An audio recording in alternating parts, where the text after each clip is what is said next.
খিন্দির মায়ের কাছে বিহন মাইগে আইনেছিলি, গাছুরি করে আমার পুঁজি ঘুচাই দিলে।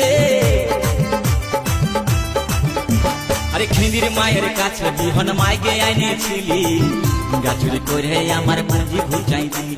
ও তুই পেটা খাবি, পিটি খাবি, লাতি খাবি, লাতি খাবি, ওই আমার ঝিঙ্গা টাহাকে